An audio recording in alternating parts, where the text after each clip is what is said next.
Professor नैस अपने बच्चे को, अपने बेबी को बाथ टब में रखकर ऊपर से पानी चला देते हैं।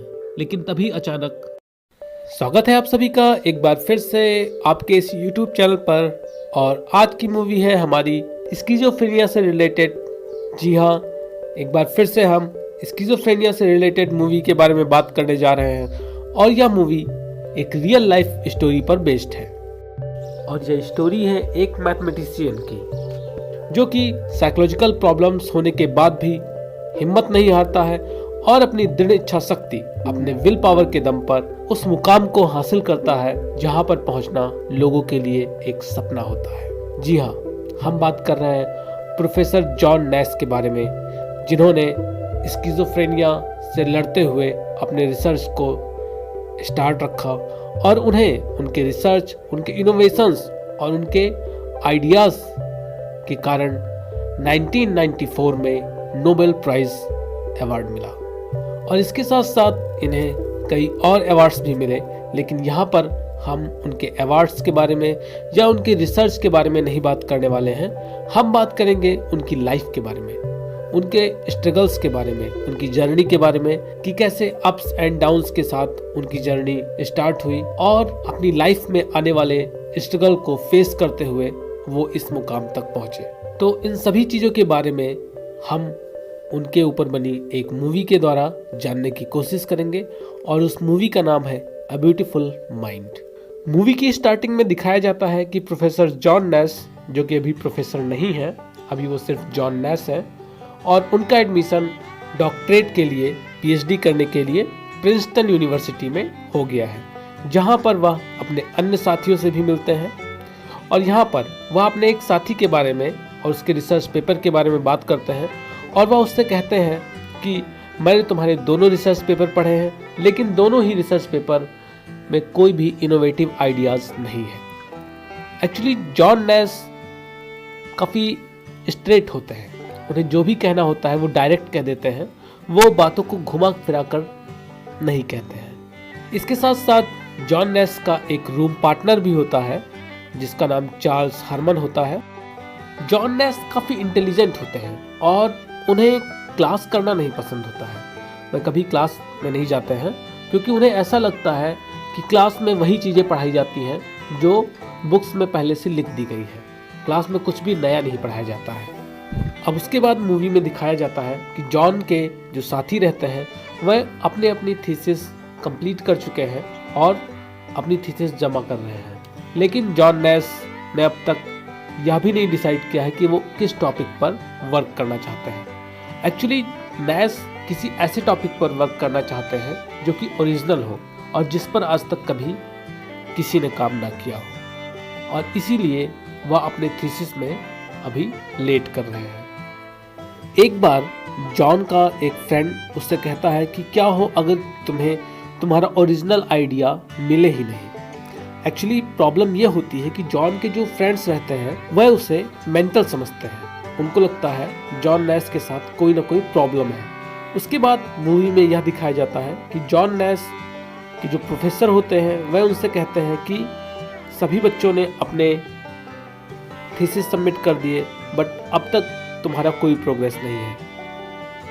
इसके बाद नैस थोड़ा परेशान हो जाते हैं और वह अगले 2 दिन तक लाइब्रेरी में ही रहते हैं और वहीं पर वो बुक्स पढ़ते हैं। उनके जो आइडियाज़ आते हैं वो वहाँ की ग्लास पर नोट डाउन करते जाते हैं और यहाँ से वो 3 आइडियाज़ लेते हैं जिन पर वो आगे चलकर रिसर्च कर सकते हैं। बट ये तीनों आइडियाज़ अभी भी उनको सेटिस्फाइड नहीं करते हैं। फिर आगे दिखाया जाता है कि नैस अपने फ्रेंड्स के साथ बार में बैठे हुए हैं और वहाँ पर कुछ लड़कियाँ आती हैं। उसके बाद कुछ ऐसा इंसिडेंट होता है कि जॉन को उनका ओरिजिनल आइडिया मिल जाता है और नेक्स्ट मॉर्निंग अपने प्रोफेसर के सामने उस प्रपोजल को रखते हैं, जिसको देखने के बाद प्रोफेसर बहुत ही खुश होते हैं क्योंकि यह आइडिया ओरिजिनल होने के साथ साथ 150 साल पुरानी एक थ्योरी को पूरी तरीके से बदल के रख देता है।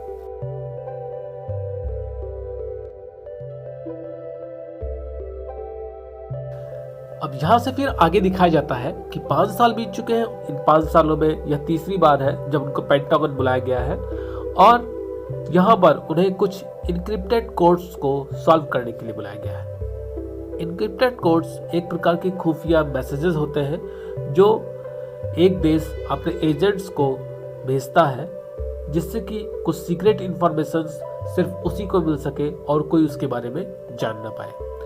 जब यहाँ पर नैश को बुलाया जाता है तो प्रोफेसर नैश केवल उन कोड्स को देखकर ही अपने माइंड में ही उनका सॉल्यूशन निकाल लेते हैं, उनको डिकोड्स कर लेते हैं।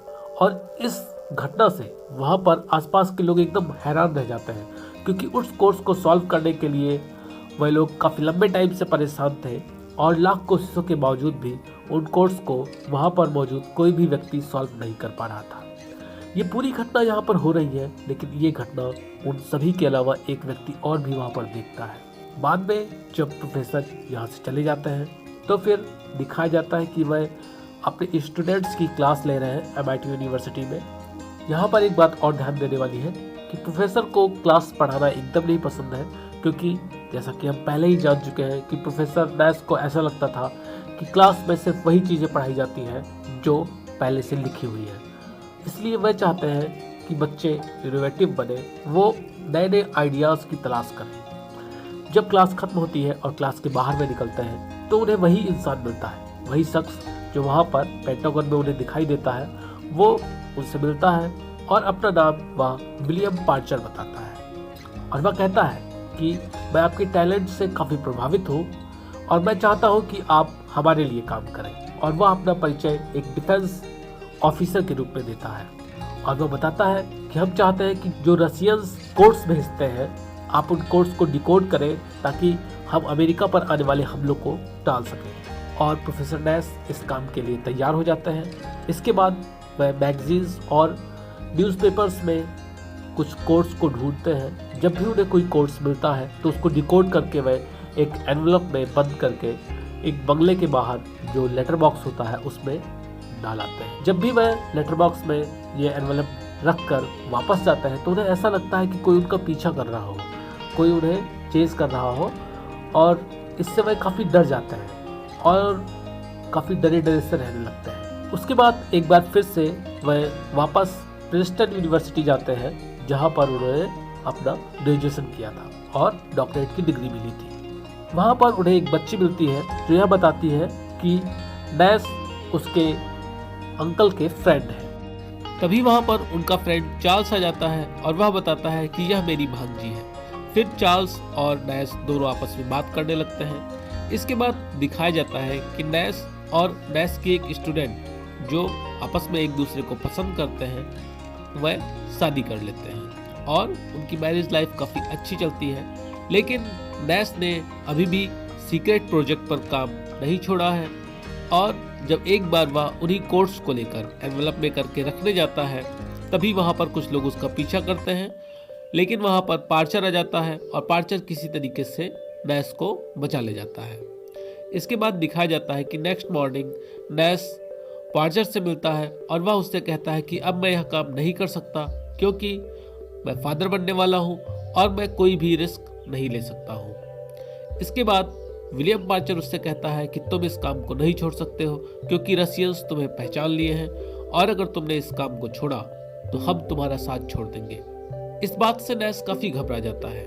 इसके बाद यह दिखाया जाता है कि नैश को हार्वर्ड यूनिवर्सिटी में गेस्ट लेक्चर के लिए बुलाया जाता है। लेकिन जब वह लेक्चर ले रहे होते हैं तभी उनको लगता है कि कुछ लोग वहाँ पर आ गए हैं जो उन्हें पकड़ने वाले हैं और वो बीच लेक्चर से वहाँ से भागने लगते हैं। लेकिन उन्हें पकड़ लिया जाता है और जब उनकी आँख खुलती है तो वो एक हॉस्पिटल में होते हैं जहाँ पर जो डॉक्टर रहता है उसे वे कहते हैं कि तुम एक रशियन एजेंट हो और वहीं पर उनका फ्रेंड चार्ल्स हरमन भी उन्हें दिखाई देता है। वह चार्ल्स से कहते हैं कि चार्ल्स तुमने ही मुझे फंसाया है, तुमने जरूर इन लोग को मेरे बारे में बता दिया है। लेकिन नैश को डॉक्टर बताते हैं कि डॉक्टर और नैश के अलावा उस कमरे में और कोई नहीं है। लेकिन नैश कहते हैं नहीं, मेरा फ्रेंड चार्ल्स बैठा है वहाँ पर, बट रियल में उस कमरे में कोई नहीं होता है। और डॉक्टर उसे बताते हैं कि जो भी चीज़ें तुम देख रहे हो वो तुम्हारा एक इमेजिनरी कैरेक्टर है, यानी वास्तविकता में उसका कोई वजूद नहीं है। वह सिर्फ तुम्हें दिखाई दे रहा है क्योंकि तुम्हारे साथ कुछ साइकोलॉजिकल प्रॉब्लम्स हैं। लेकिन नैस इस बात से इनकार कर देता है और उस बात को नहीं मानता है। उसके बाद नैस की वाइफ वहाँ पर आ जाती है, एलिसिया, और एलिसिया डॉक्टर से पूछती हैं तो डॉक्टर उन्हें बताते हैं कि नैस को हेलुसिनेशन की प्रॉब्लम है, उसको स्किज़ोफ्रेनिया है और उसे कुछ ऐसे लोग दिखाई देते हैं जो वास्तविकता में है ही नहीं। लेकिन एलिसिया भी इस बात को मानने से इनकार कर देती है और वह कहती है कि नहीं, चार्ल्स है, क्योंकि चार्ल्स के बारे में ये अक्सर मुझे बताते रहते हैं। फिर जब डॉक्टर उसे बताता है कि मैंने प्रिंसटन यूनिवर्सिटी में कॉल किया था और चार्ल्स नामक कोई भी लड़का वहाँ पर नहीं था जो नैस का रूममेट हो, क्योंकि नैस अपने रूम में अकेले ही रहते थे, उनको अकेले ही रूम अलॉट किया गया था। इस बात से एलिसिया हैरान रह जाती है और फिर वह उनके ऑफिस जाती है। जब नैस के ऑफिस जाती है तो उसे पता चलता है कि नैस कुछ सीक्रेट प्रोजेक्ट पर काम कर रहे थे और वहां पर वो देखती है तो उसको पूरे कमरे में केवल मैगजीन और न्यूज़पेपर के कटिंग्स मिलते हैं। इसके बाद वह उस जगह पर जाती है जहां पर प्रोफेसर नैस एनवलप में सीक्रेट कोड्स को डिकोड करके रखते थे। अब जब वहां पर वो जाकर देखती है तो उन्हें पता चलता है कि जितने भी एनवलप उन्होंने अब तक वहाँ पर डाले थे, सब के सब वहाँ पर मौजूद थे और उन्हें किसी ने खोला भी नहीं है। इस बात से एलिसिया को भी विश्वास हो जाता है कि नैस के साथ कोई ना कोई साइकोलॉजिकल प्रॉब्लम है। और सिर्फ चार्ल्स ही नहीं, चार्ल्स के साथ साथ विलियम पार्चर, इसके साथ साथ जो चार्ल्स की भांजी होती है, ये तीनों ही प्रोफेसर नैस के एक इमेजिनरी कैरेक्टर होते हैं जिनका वास्तविकता में कोई अस्तित्व नहीं होता है। ये सिर्फ नैस को दिखाई देते हैं क्योंकि नैस को हेलुसिनेशन होता है। हेलुसिनेशन क्या है, मैंने पिछली वीडियो में भी आप सभी को बताया था।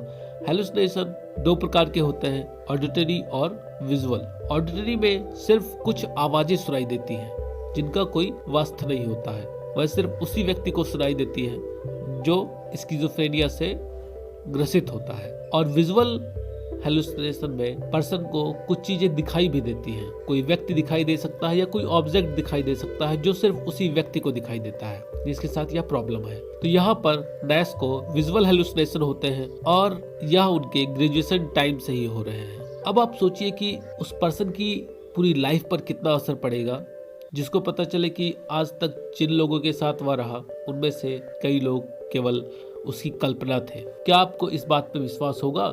नहीं। और इसीलिए नैस को भी अब तक इन बातों पर विश्वास नहीं होता है। उसको लगता है कि सब लोग झूठ बोल रहे हैं और जो उसके कैरेक्टर हैं जिन्हें वह देखता है वह सब के सब सच है।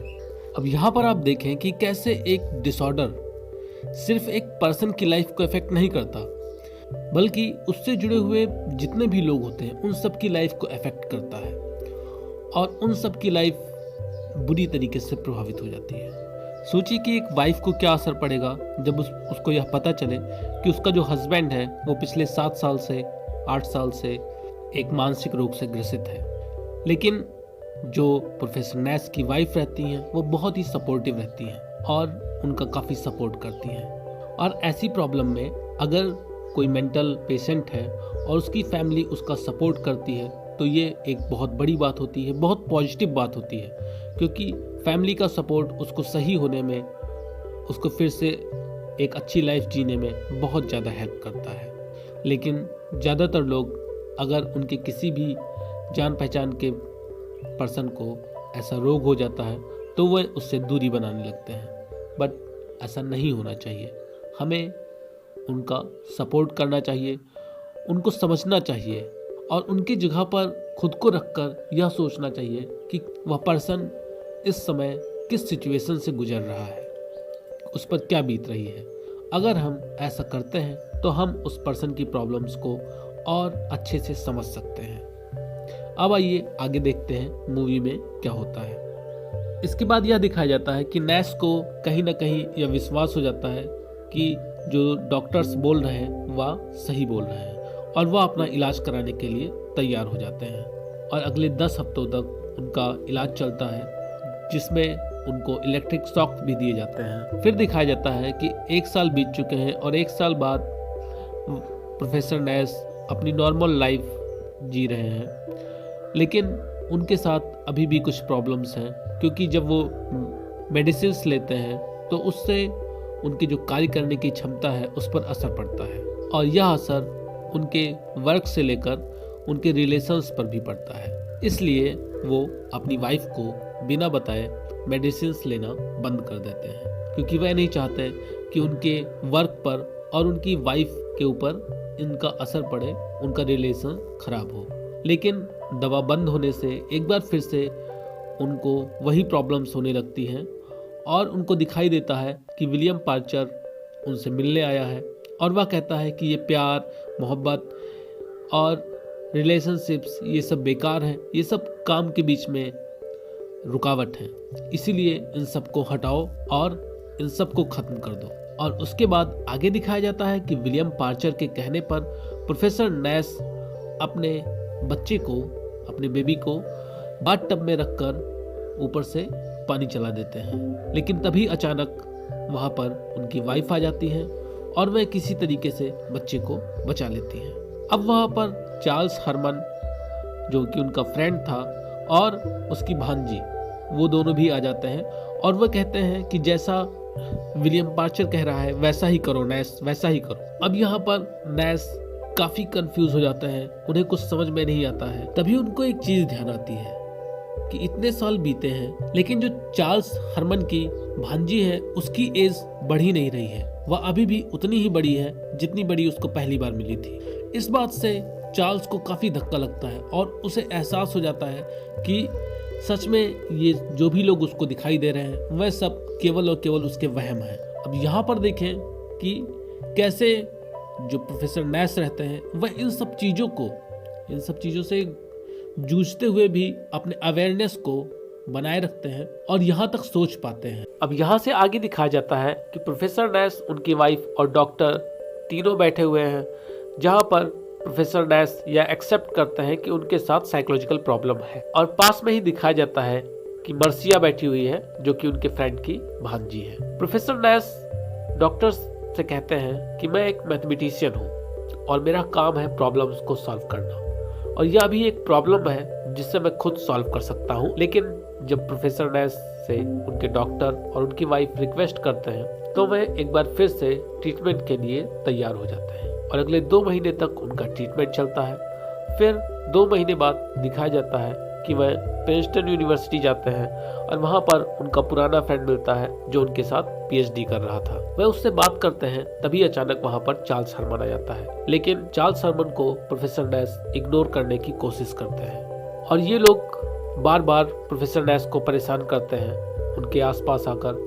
कई बार ऐसा भी होता है कि लोग इनका मजाक भी उड़ाते हैं, बट अब ये धीरे धीरे इन चीज़ों को सीख चुके हैं और अपने विल पावर से और अपनी वाइफ के सपोर्ट से ये अपने जो इमेजिनरी कैरेक्टर रहते हैं उनको इग्नोर करना सीख जाते हैं। और उसके बाद और ये बच्चों को समझाना भी स्टार्ट करते हैं, उनको पढ़ाना स्टार्ट करते हैं, जिसे देखकर प्रोफेसर नैश की जो वाइफ रहती है और उनका जो फ्रेंड रहता है वो दोनों काफ़ी खुश होते हैं।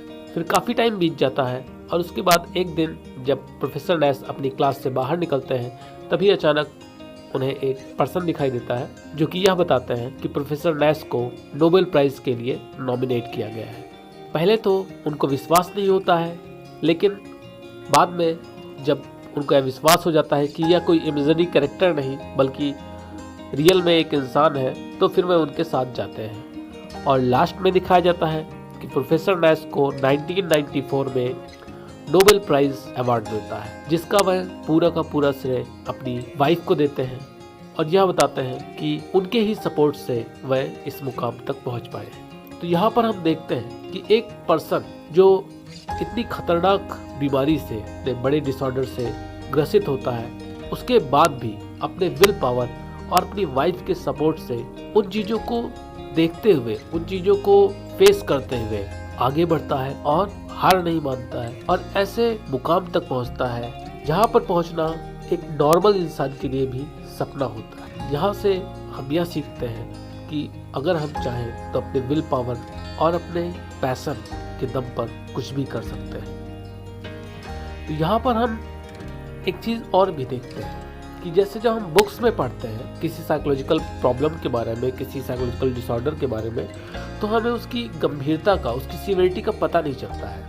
लेकिन आपने जैसे मूवी में अब तक देखा कि कैसे ये प्रॉब्लम सिचुएशन क्रिएट करती है और एक पर्सन जो कि नॉर्मल रहता है उसकी पूरी लाइफ को एबनॉर्मल बना के रख देती है। यहाँ तक कि वो पर्सन खुद के ही बच्चे की जान लेने पे आ जाता है। लेकिन फिर भी अगर एक इंसान चाहे तो इन प्रॉब्लम से अपने विल पावर के दम पर, अपने पैशन के दम पर बाहर निकल सकता है। तो आज की कहानी यहीं पर समाप्त होती है और आप सभी के लिए एक इन्फॉर्मेशन है, अगले कुछ हफ्तों तक मैं YouTube पर नहीं आऊँगा, तो आप सभी परेशान नहीं होंगे। अगली वीडियो आई थिंक जून में आएगी। तब तक के लिए आप लोग घर पे रहें, सेफ रहें और पढ़ाई करें। धन्यवाद।